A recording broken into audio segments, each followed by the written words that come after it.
ഞാനൊരു കാര്യം ചോദിക്കട്ടെ, നമ്മൾ ഒരാളോട് വഴക്കടിച്ച് കഴിയുമ്പോൾ ശരിക്കും എന്താ ഉണ്ടാവുന്നേ? അത് അവരെ എങ്ങനെ ബാധിക്കുന്നു എന്നത് നമുക്ക് മറക്കാം. നമ്മെ എങ്ങനെയാ ബാധിക്കുന്നേ? നമ്മുടെ മനസമാധാനം പൂർണ്ണമായും നഷ്ടപ്പെടും, അല്ലേ? ഒന്നിലും ശ്രദ്ധ കേന്ദ്രീകരിക്കാൻ പറ്റില്ല.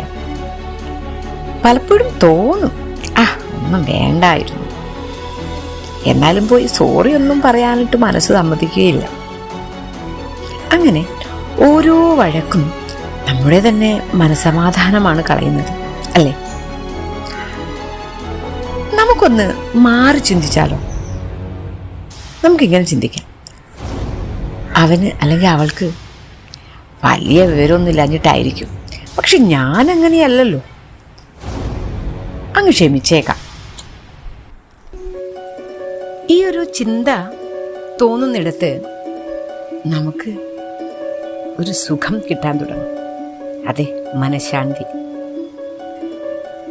അതുമാത്രമാണോ? അല്ല, അവൻ്റെ അല്ലെങ്കിൽ അവളുടെ മുന്നിൽ നമുക്ക് ഞെളിഞ്ഞു നടക്കാം.